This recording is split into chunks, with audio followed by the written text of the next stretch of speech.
All right, we are live now, and we will go ahead and call the work session to order. The first item of business is our monthly financial update from our CFO, Ms. Pickle.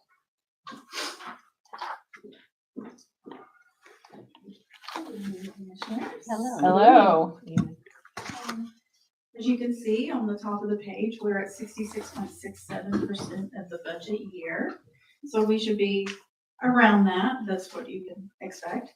If you look all the way at the bottom on the first page, which is the revenues, we're at 64%. So we're almost on the nose there. So we're doing really good.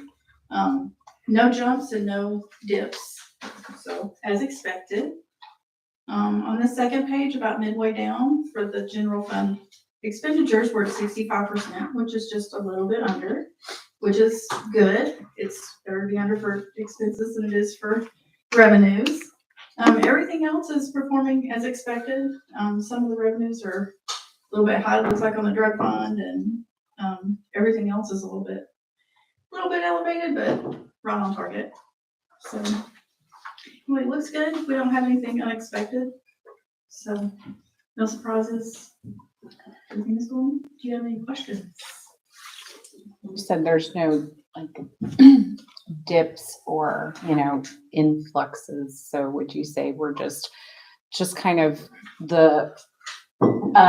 in the flux of property tax revenue kind of coming in? Oh yeah, yeah. It's where it's expected to be. Okay. So we're doing really well as far as the property tax. We're at 63%. Okay. So what we're expecting to get this year. So Excellent. it goes really low for the first few months. Sure. So yeah. But yeah, it's come way up. Okay. Great. Thank you. Anybody else? Yep. Commissioner. Does it come in staggered waves or With the property taxes? It does. Okay. It's, well, actually in March, we got it around the 10th. And it was over 2 million for that one. So it's as a big jump. So as the county gets When it, it was like 4,000. right? Yeah. Now it goes up to 2 million. Because I think it was February 28th that we were having them do. So it just comes in spurts. Yeah. Comes to us. Well, a lot of people will just pay whenever they get the bill, but that's I do that. personal thing. I think most people pay right after the Yeah. like Christmas holidays. Yes. Mhm. Yes. So Okay. Thank you. Thank you. Any other questions? Okay. Thank you, Ms. Pickle. All right. Moving on to item number 2, draft comprehensive plan and small area study presentation. We have Mr. Pham, our community planner, here with us. Thank you. And our TSW staff, thank you for being here with us today. We'll hear from you shortly. So I'm hoping that there's some people on the live stream. So I'm gonna go ahead and share my screen. I appreciate you giving me time today. We have a lot to go through since we've been working on this for over a year. The scope was 1 year, and our dear friends have gone a little bit over that scope. They are amazing. What you see on the screen is an ArcGIS story map, which some of you may be familiar with, and some of you may not be. If you imagine a Venn diagram, you have a PowerPoint presentation, a map, and a timeline, and in the middle is a story map. So it's a way of telling a story. And this is published on our website right now. So anyone at home who doesn't want to listen to my voice and just wants to they can go through it at their own speed is free to do so. It's under the community development page. It's called the Comprehensive Plan Story Map. Part of our city mission statement is to be transparent in the everyday workings of government. So there's no need to wonder about what's happening in my office or Greg's or Jeff's. And so this is an invitation to peek inside how we build our policies, how we build our strategies, things like that. The comprehensive plan itself is over 200 pages. It's 9 chapters. It's a full course meal. So I invite everyone to look at it and read through it with as much detail as you want. It's a really good document. But this is basically an overview, and it is a bit of a history lesson, in which some of you may know more history than I do. This is what I pulled out as a planner, what I thought was really important.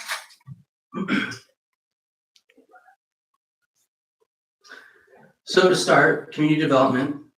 That's my amazing team, and you may hear us be called Epic Superstars once an hour, 8 hours a day, 5 days a week.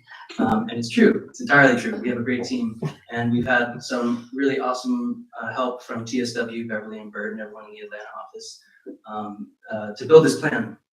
So I'm not going to read every word of the story map because it is a lot, but I will hit some key points.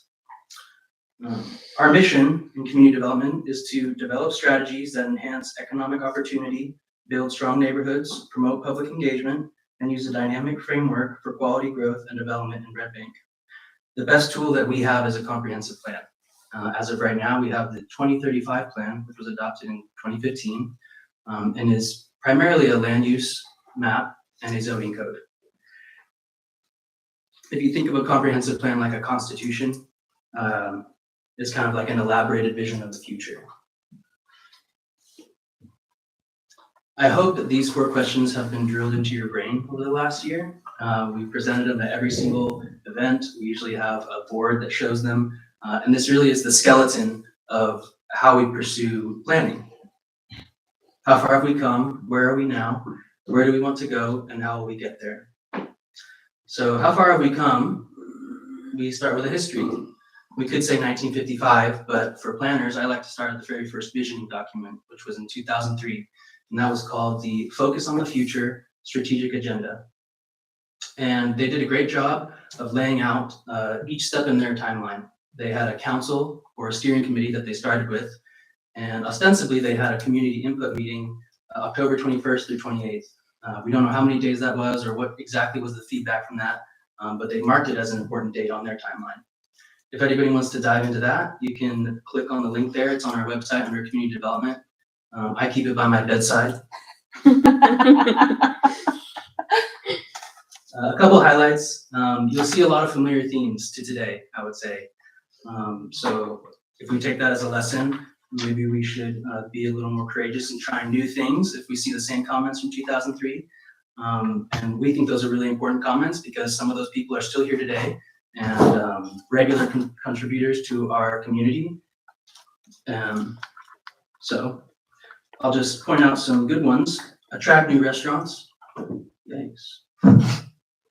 Attract new restaurants. I think a lot of people are still saying that today. Improve the appearance, partner with the region, incorporate more of the community, develop and enhance recreation.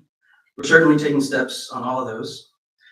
Folks in 2003 also stated some lessons learned, and I thought there were some interesting highlights. Good potential for growth, opposition to progress, little infrastructure investment, lack of vision and planning, no commercial sector investment. Again, maybe some familiarity here. Mm-hmm. In 2003, they turned those lessons into future implications, which sounds like a very cautious way to say, please do this. They wanted more community engagement. They wanted to increase the tax base.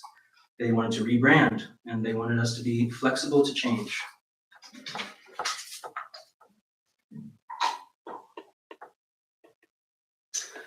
Related or unrelated to the strategic plan, I pulled out a couple things that I thought were really impactful on the community. The White Oak Park opening in 2003. 15 acres of developed recreation space where you can take your dog if you keep it on a leash, or you can let them run around inside the fenced dog park. The Dayton Boulevard streetscaping was sometime after 2003, which resulted in expanded sidewalks on the south end of town and the planting of trees along the road. Bilo opened in the Central Business District in 2006, which is of course today our beloved Food City. And just because the picture is kind of cool, there's in the bottom right, there's Dairy Gold, which was the last in the region. It closed in 2006. And today it's a glass and window store. Mm-hmm. And then of course, not least was the demolition of the Red Bank Middle School, which is right there at the top left in 2013. So that's a real quick recap of Focus on the Future. And then we have our 2035 timeline. This one was not as thorough in recording what they did in 2015 to gather community feedback. They said that they held multiple advertised public meetings, workshops, and reviews. There was an unknown date when Set D, the former planner contract, recommended the adoption of the zoning ordinance, which is included in the plan. And then in February 17th, the City Commission adopted it I would say the most notable thing to come out of this plan was the zoning ordinance, which reinforced what we call Euclidean zoning, which is a strict hierarchy of what you can and cannot build on your property. This is the policy that lies beneath many of the issues that Red Bank faces today, particularly our commercial corridor. And again, you can read through the entire document if you'd like. It's a bit heavier than the focus on the future plan. Or you can skim the highlights, which I've done here. The stated purpose was something like, how do we encourage growth but mitigate negative influences? Some of the tenets of that document were to be proactive and visionary, highlight diversity in the community, reflect citizen involvement, and incorporate realistic and flexible strategies.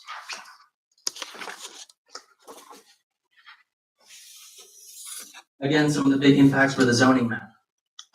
We had changes to minimum house sizes, changes to minimum lot sizes, and no ADUs. I think Eddie, the building official, and I get a call at least once a week from property owners asking if they can build an accessory dwelling unit, and we have to deny them based on our current zoning ordinance. We also had blanket rezonings of many neighborhoods. You might be driving down the road and you'll see an ADU, as it would appear. That we call a non-conforming, which means that it existed before the zoning code was adopted, and we're not going to force someone to tear down their mother-in-law's suite, so we will leave it.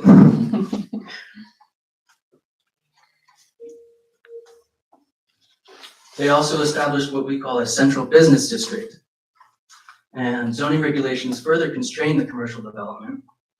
And one of the weak points of this, I would say, is that it didn't incentivize the immediate area for a commensurate residential development. So that is really a challenge when you're trying to grow your commercial development and you're not allowing the residential uses beside it to increase at the same rate. They did establish 4 goals and actions across 4 areas: land use, transportation, beautification and preservation, and recreation. That may have sounded like a rain cloud, but there has been some really amazing things since then. And I just kind of want to highlight some of those because I think they're really important for the city. City Hall was built. I have an office there. Most City Hall staff has an office there. People come by all the time asking questions. That's where we hand out free library cards for as long as we have them. Our community partner there in the middle is giving an interview with Channel 12. And it's a great place, very centrally located and easy access for the community. The White Oak Connector Trail, an incredible amenity, which connects to 30 acres of Stringers Ridge Park. Stringers Ridge Park as a whole, and then 30 acres of that park is in Red Bank city limits, which is pretty incredible.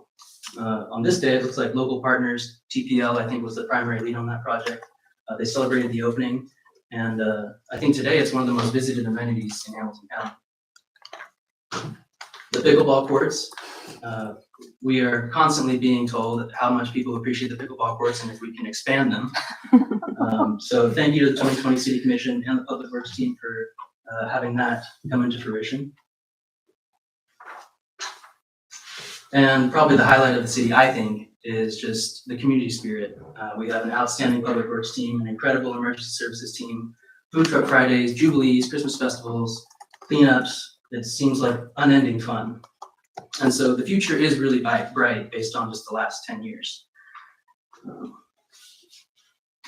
And I do just want to tell a little story since it's work session. I think I can be a little more casual, but I'll highlight one thing on this page, which is you'll see kids riding bicycles. At each of these community events, one of our community organizations gives out free bicycles. And last year they gave out 769. And since 2000, they've given away, since 2020, they've given away 2,000. So if you go to Walmart right now, you can find a kid's bike for anywhere from $50 to $300. And so if I do my planner math real quick, that's a big impact, giving away that many bicycles. And that's someone that's been founded here in Red Bank. And so we have a lot of other organizations that really contribute to the city in that way. And so those alone, I think, are some of the really important highlights of our city. Also, as I was kind of doing research on the history of Red Bank, digging through as many interviews as I could, I found one from Becky Browder from some years ago. And she has this incredible interview where she's talking about how, as a child, she was able to bike down Dayton Boulevard to get a grilled cheese or go to the community swimming pool. And for her, she just paints this amazing picture of Red Bank and the community that she grew up in. And frankly, that's just not possible anymore. You wouldn't send your kid down Dayton Boulevard to get a hot chocolate from Decaffeinated. And so I think a lot of the sentimentality that of the longtime residents here is being revived, especially through this community engagement process. We're hearing the same things, that people want to be able to do that. So I won't go through all the stats. I think if you've come to a community engagement meeting, you've seen all these slides. We have a population slide, a housing slide, local businesses. Again, if you're clicking on this from the website, you can go through with as much detail as you want. And I'll skip to what I believe is the core tenet of this planning process, which is community engagement. What those statistics will show in those previous slides is that we have a changing landscape. There's a lot going on. Population is changing all around us, housing, economics, transportation. And so it's really roused a deeper appetite for engagement between the city and the people who live here. And so we believe that only a truly engaged community can adequately inform a successful strategic plan. And that was kind of what we held in our minds this entire year. That's really what it was all about. If you keep scrolling, you'll see what we call a web map. And this highlights the major community engagement events that we held this year at TSW. Some of those were at community events like the Jubilee or the Christmas Parade. But we also did our engagement events that were exclusively for the comprehensive plan and the small area study. So you can click through and see some highlights from some of those. Some amazing citizens showing up to give their feedback. We had our March 2024 kickoff open house. That was the first official meeting that we did. We had a stand at the Jubilee. That was a lot of fun. The 2024 visioning workshop. We like to highlight what we do for marketing these events. You know, we love to do the street banners because it's really easy to see if you're driving down Dayton Boulevard. You'll see a little bit of what we displayed at each of those events. And again, people who showed up and really participated in these. So we had an awesome turnout at the September 2024, which was on site. And we pitched a big circus tent, and I got to fulfill my childhood dream of giving away desserts on a hot day. And we had a lot of people show up and participate in this activity, which was design your own park, basically. And I think people really enjoyed it. And they sat down and had conversations with each other. A really great event. We did our December 2024 Christmas Festival. Again, great turnout. I think TSW got interviewed by Channel 12 or Channel 3, so that got broadcasted well. And then we had our final open house in January, where we showed everyone pretty much the fruits of their labor this year. Yeah, again, a great turnout. So if you go through the comprehensive plan, you'll just see the community's fingerprints over everything. That's where we started, and that's where we tried to tie all the strings to. Every policy, every recommendation is based on a community comment. And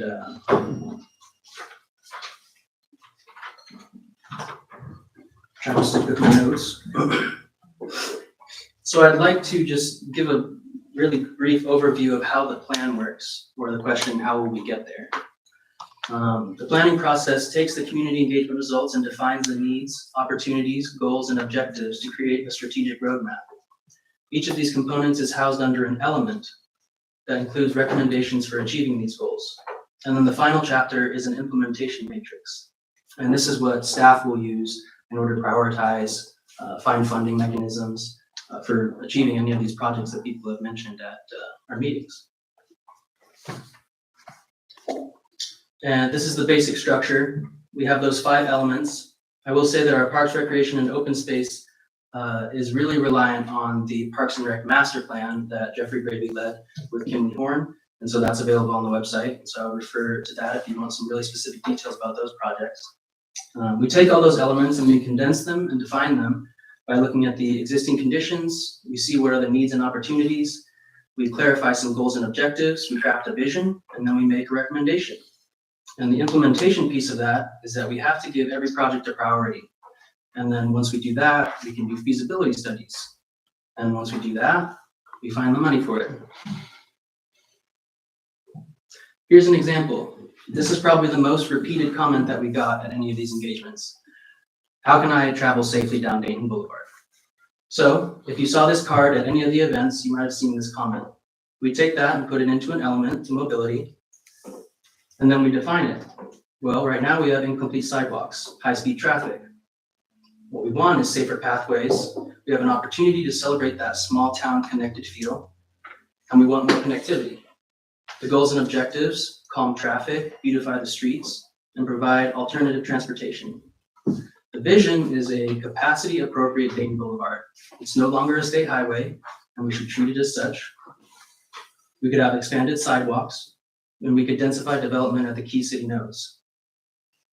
The recommendations start to get a little more technical. Construct missing sidewalks, improve high visibility crossings, reduce curb radii, and construct medium pedestrian refuges.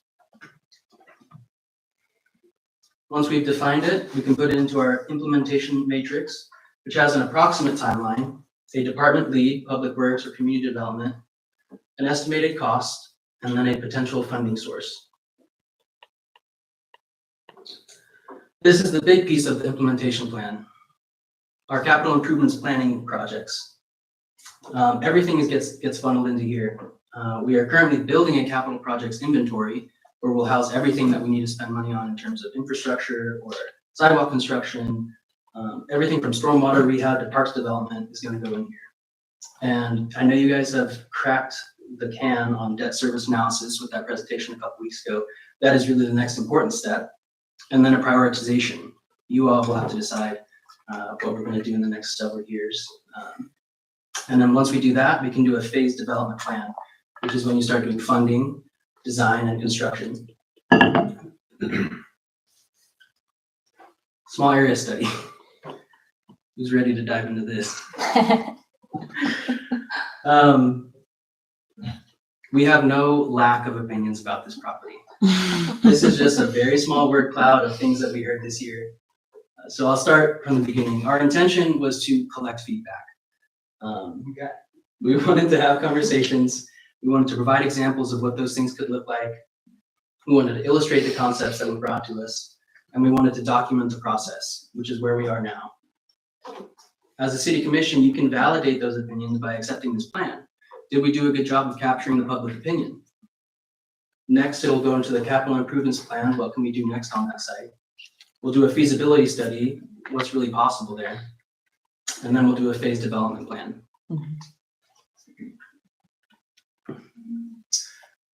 One of the questions that came up a lot was how much will be devoted to green space?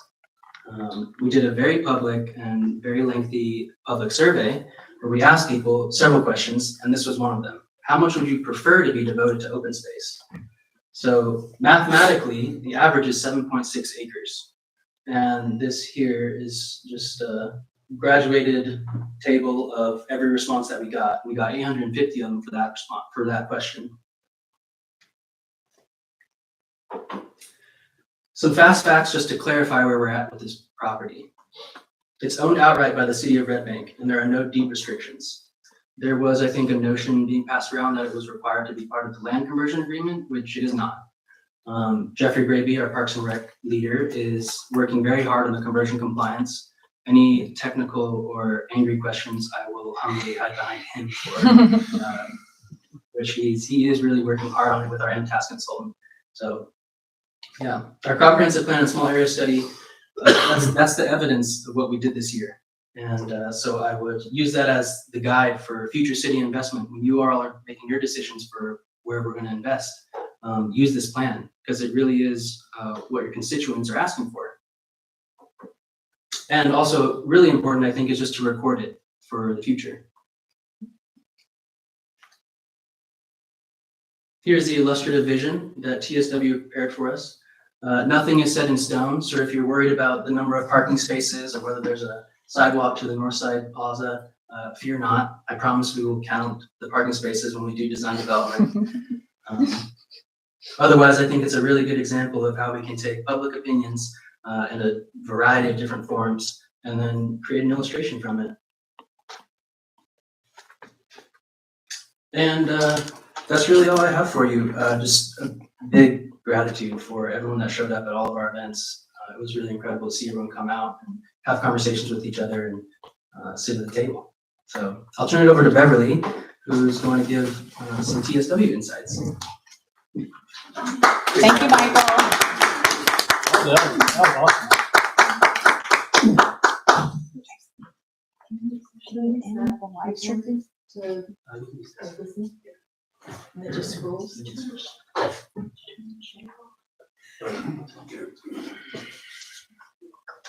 The story map is really well done. Sorry. Yes.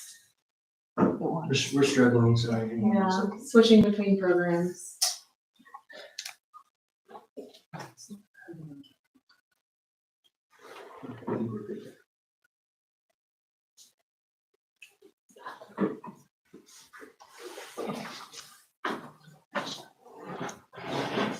All right, again, I want to echo what Michael just said. Thank you so much for all your involvement throughout this entire process. I think all of your input's been really valuable and helped us really create a great plan, and then also the community as well. So, you know, Bert and I are here from TSW, and then we also have Leslie Gray from JSNA online. She's doing a live stream. We have at least one person online. So today we're really focusing on a high level review of what we put together over the past little over a year. We're going to review our public input process, and then another, again, high level review of the comp plan and also the small area study, and talk a little bit about implementation and next steps. So for our process, as Michael mentioned, our first touch point was actually before we even officially got kicked off. It was at the Christmas parade in 2023. Bert and I went out there, we met Buddy the Elf, and that was fun. But, you know, it was really fun to just kind of collect that initial input, and then we officially kicked off in January. We did our existing conditions assessment, had that first workshop, and Michael did a great job of already kind of summarizing engagement, but our goal was to integrate public engagement throughout the entire process, having kind of as many touch points as possible with the community as we went. So we were kind of checking as we went. We did kind of quick tweaks and edits to make sure that this really aligned with what the community envisioned for the future of Red Bank. And then we're very excited that it's looking like adoption is in April. So again, Michael kind of covered this. I think that the map you put together is really cool to be able to kind of like zoom around and see where these all took place. In addition to the public workshops and events that he talked about, we also did stakeholder interviews. We met with community advisory groups. We met with all of you, the Planning Commission. Again, that kind of helped lay foundation throughout the process. We also did the steering committee meetings, 3 of those throughout the process as well. Again, collecting in the survey, so collecting as many different types of engagement as possible. So what we heard, these are the comprehensive plan priorities that we synthesized from the community input. I won't read these word for word, but overall it's balanced strategic growth, you know, kind of the right type of growth in the right place is what we kind of consistently heard for Red Bank from the community. Enhanced mobility, and especially focusing on pedestrian and bicycle connectivity. As Michael was saying, but that mobility factor was something we heard over and over throughout all of our engagement processes. And then improving infrastructure, kind of specifically parks, public spaces, and the appearance of public streets in the kind of public realm. And that was probably mostly focused along Dayton Boulevard. And then updating zoning regulations. Again, this was something Michael highlighted, but allowing for more diverse types of housing, adjusting, you know, kind of that minimum square footage for housing, and then additional public facilities and community spaces. There's a lot of events that go on here. People really like getting together, so making sure that there's the right types of facilities for those events and public spaces. And then economic revitalization, especially along Dayton Boulevard. You see a lot of people commented on empty storefronts or just developments that needed kind of that updating and the appearance. I want to see more local shops and people in those spaces. And then just general beautification, especially highlighting green space preservation, and environmental restoration. Know that the Stringers Branch running through that's an opportunity there. And then as Michael was mentioning, we kind of consolidate what we heard into needs and opportunities. And this kind of was and we vetted these with the public, made tweaks on these to make sure we were aligned. But needs better places for community celebrations, more public amenities, safer ways to walk and bike, more things to do, housing options for all stages of life, approaching growth with a strategic mindset, revamping empty strip malls, beautifying the city, preserving communal green space, and protecting Red Bank's natural resources.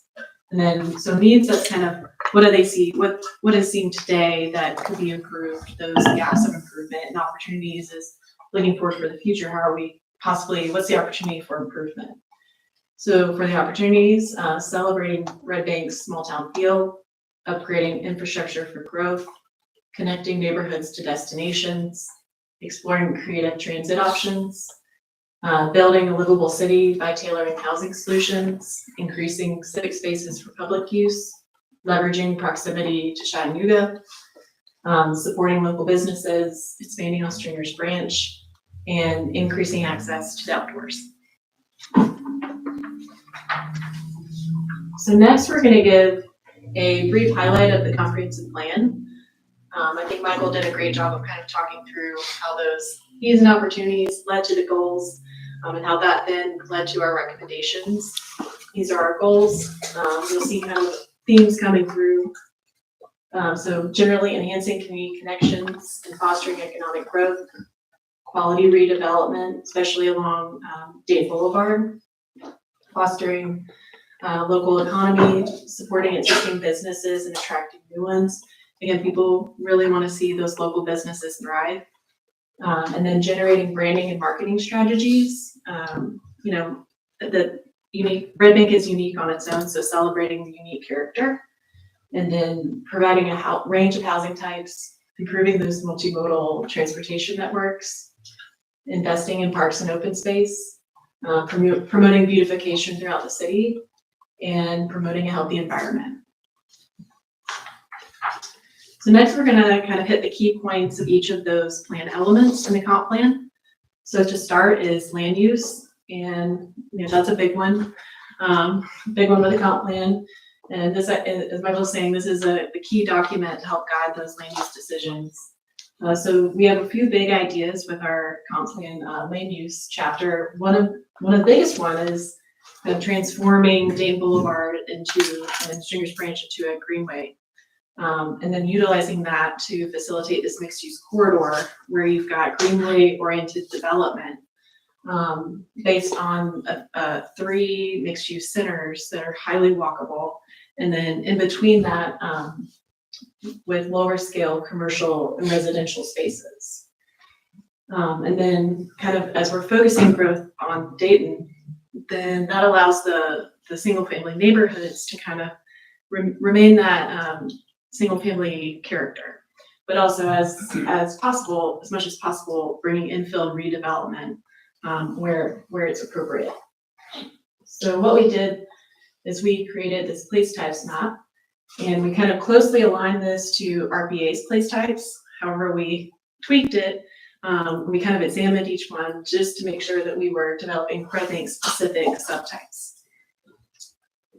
And then also policy updates. So adapting, for each of these place types, adapting policies. I'm getting out of breath. Drink some water.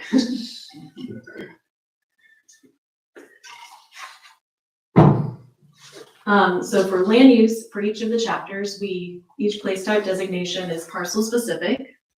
And so this will really help when you're thinking about zoning changes. But then for each of these, we've got specific guidance on how it aligns with the RBA place type, complete streets elements, policies and considerations, implementation actions, how susceptible this one is to change, both existing example imagery and inspiration imagery for future development. Everly, Yes. can you explain susceptible to change? Yes, if I don't have the map, but we did kind of like a full analysis of, all the parcels and how susceptible they are to change.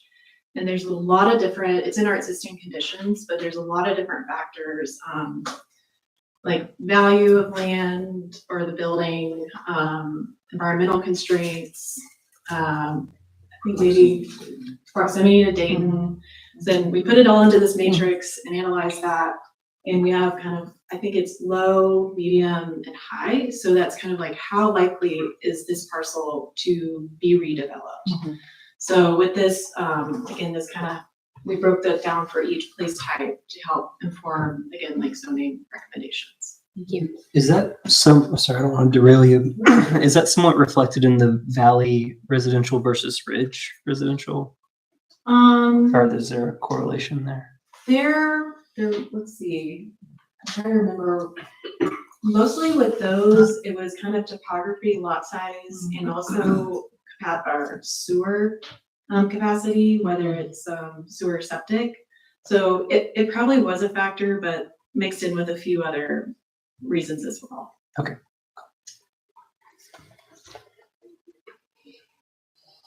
Any more questions on land use? Okay.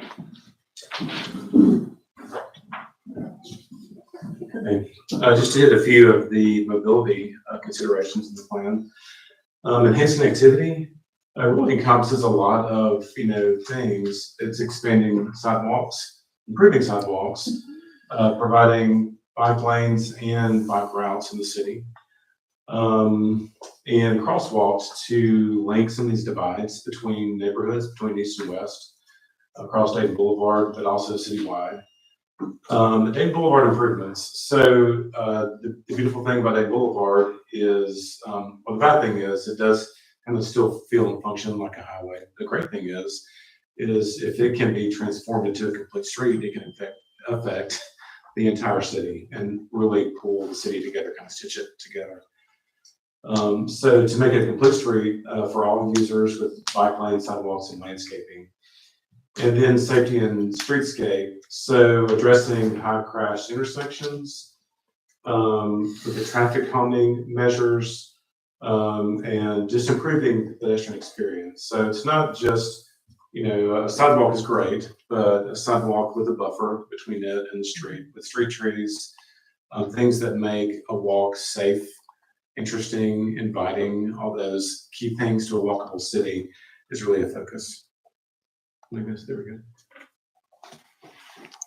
So I go the right way. I think you go down. Okay. Great. Yeah, so key recommendations with parks, recreation, and open space, really drawing from the Parks and Rec plan, that bullet number 2. But the first bullet is really kind of re-envisioning the corridor as a linear park in a lot of ways. A lot of elements are there. Stringer's Branch. It's kind of the core focus of the city. So to be able to transform Dayton Boulevard into a living street that's inviting, also that is connected to the stream. There are a lot of places where there actually can be a greenway, along the stream, along with stream restoration as well. Not feasible throughout the entire length of the city. But especially as you get further to the south, a lot of opportunity for that. And then providing connectivity to existing and proposed park areas. So with housing, Beverly's touched on this, but diverse housing options. So supporting various housing types for residents at all life stages, especially focusing that on the corridor of the city. In the single family neighborhoods, preserving and protecting that historic housing stock. Also creating resources for maintenance and rehabilitation for residents. And an overall theme of an age-friendly community. So age-friendly programs to support aging in place and accessible housing. And then economic development. So program-based, but also place-based recommendations. So we've talked a lot about the greenway oriented developments. And I think we've seen that in other model cities. We've seen that in Chattanooga, where you create places where people want to be. They want to spend time. Well, it's a great opportunity to redevelop that economically as well. And it really can help local businesses, but also provide other resources for small businesses, encouraging entrepreneurship and engaging the Red Bank Chamber. And then kind of an overall bigger picture, enhancing city branding. So improving city identity with signage, branding, and facade improvements to attract visitors and investment. So like Michael and Beverly said, this really leads up to kind of the nitty gritty implementation matrix at the end of the report of the plan, which really boils all this down into very implementable steps and kind of gives the tools to take the next steps with all of them. So that includes code updates, a Boulevard Greenway study, really kind of doing a deep dive on the boulevard itself, doing more of a schematic design and also looking at what can happen adjacent to it.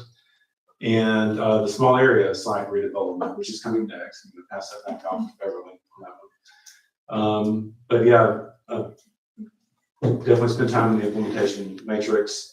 And as far as like the prioritization and the time frame and also the tools to get there.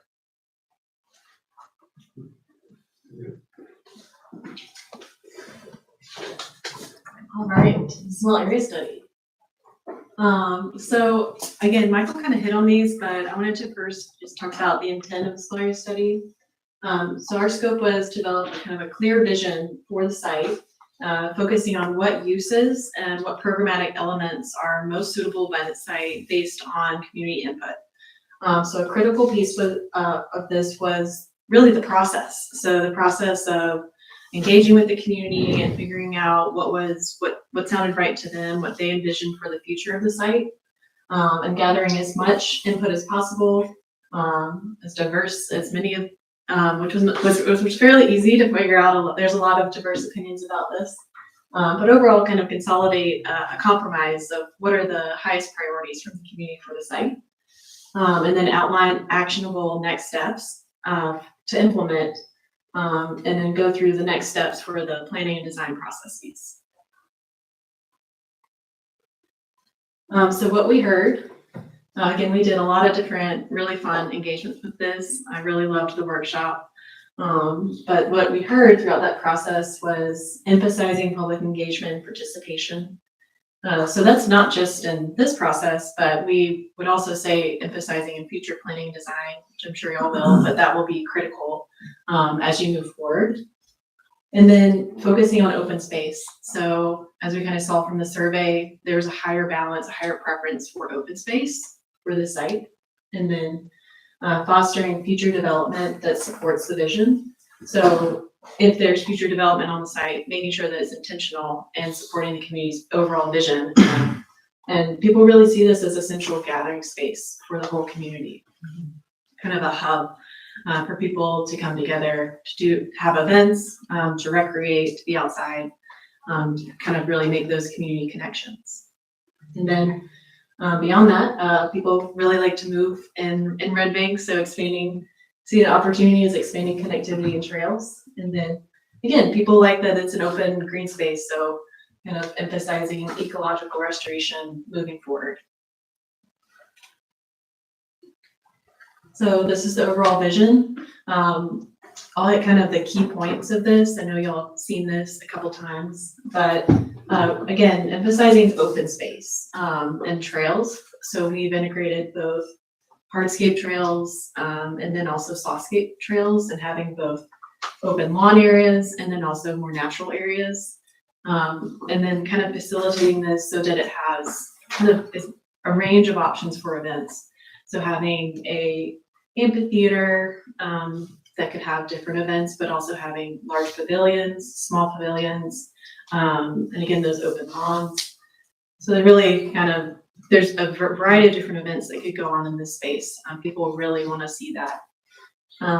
People, and kind of just the overall proposed ratios, as you see, approximately 8 acres for that open space, 4 acres for that future development.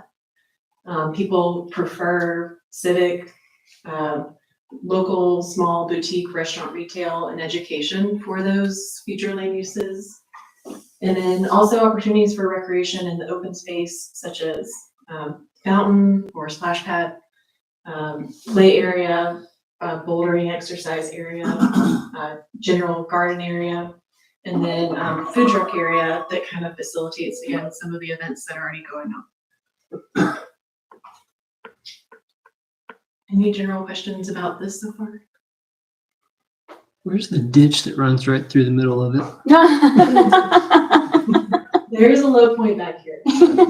I'm just kidding. Again, we don't have a survey doing this, so this is just kind of general observation, but that'd be a great area back here. I guess that's where the football field previously was, so that opportunity again for stormwater management and ecological restoration.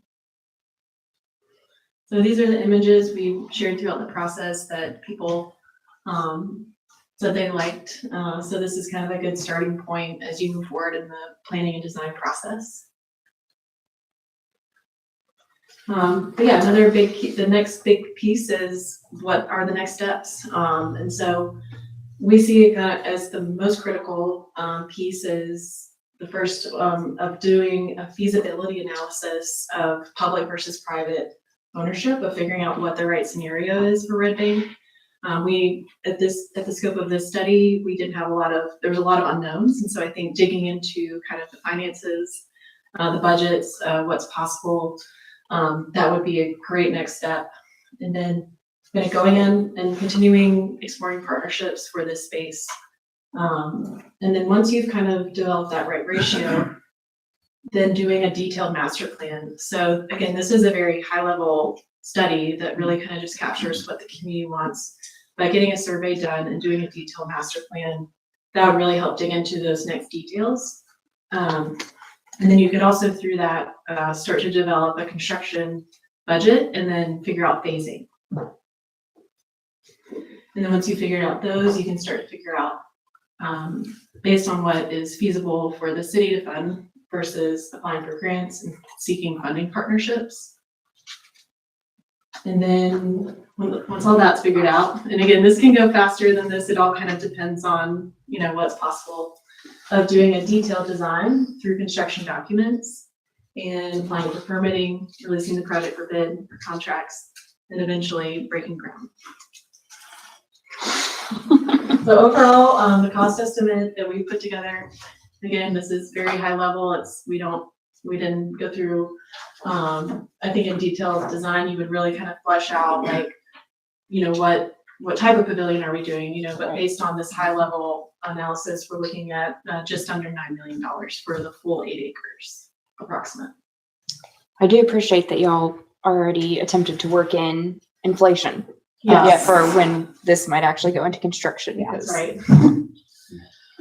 We have next steps. So I don't know if Michael, you might speak to this as well, but presentation to planning commission, and then this will come back to y'all for adoption in April. Great. Thank you, Beverly. Yeah. I'll just add one last comment real quick, which is that the planning commission is an important piece of this because we make so many decisions and recommendations to you from that committee. And the state does allow for them to adopt a comprehensive plan. So that is the intention at the end of this month with them. Okay. Thank you. That's kind of the conclusion of our Yes. deal.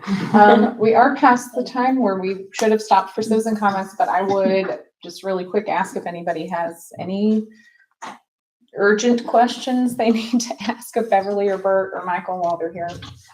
Really quick. I've kind of one that's sort of more of a statement, but it was kind of made evident in the presentation, which was extremely well done, by the way. So thank you guys. I know we had a couple past plans that kind of died on the vine. Never really saw, the vision that they laid out. Yeah, I mean, maybe talk about just like what's maybe the most crucial thing to get this thing implemented. I would say we've done it, which was the community feedback. As far as I know, there wasn't really a comprehensive community engagement process for those RFPs, which I think you're referring to. Where they said, hey, what does someone want to do with this property? Right. So the critical piece is done, I would say over here. Yes. And then I would say the next would be for the debt analysis, for that to go into effect. Sorry, I meant more so like the comprehensive plan. Oh, that would be adoption by the planning commission on March 26th. And then it will come back to you. We would close out the contract with TSW and you would say, job well done. Okay.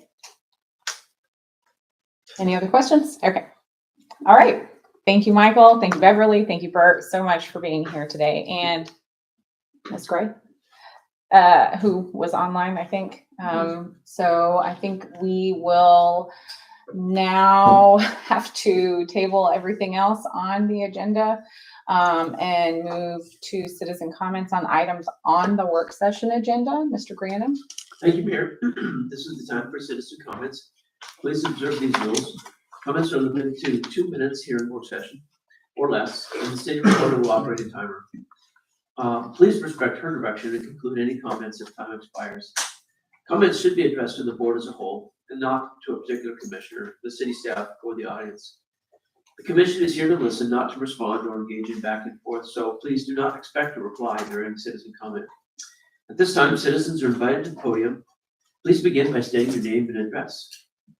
All right, okay, thank you. Josh Branham, 2963 Emnicall Highway, Governmental Affairs Director for Greater Chattanooga Realtors. And it's been a busy Tuesday, but I made it here.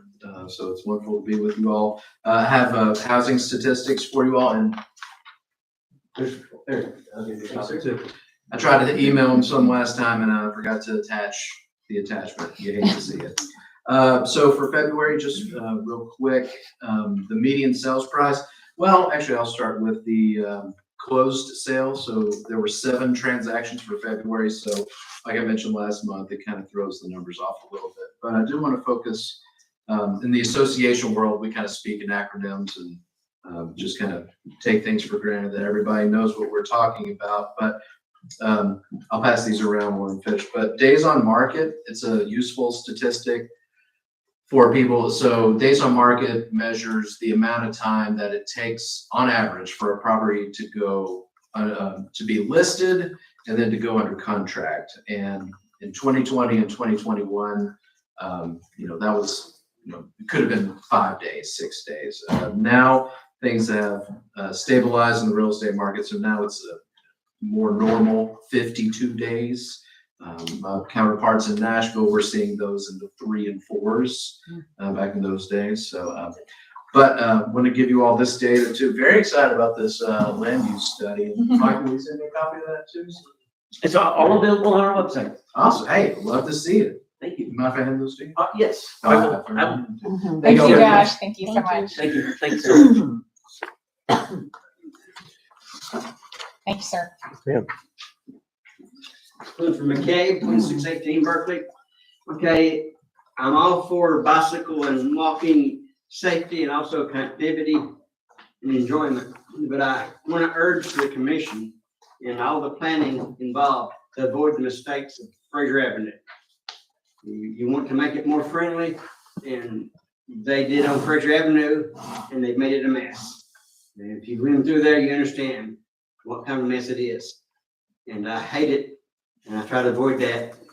Luckily, I don't have to go down there that often, but when I do, it's about pulling teeth. So avoid that at all costs, because I'd rather keep it as it is than have that kind of mess. Thank you, Mr. McCabe.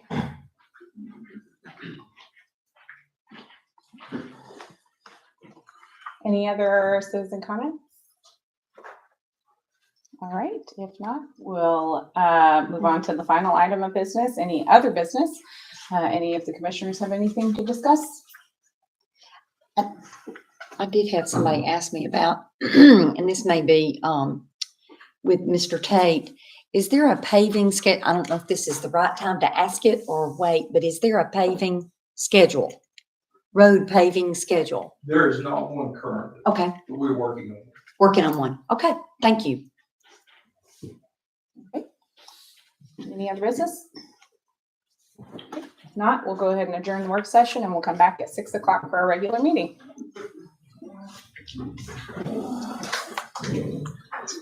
Hilarious.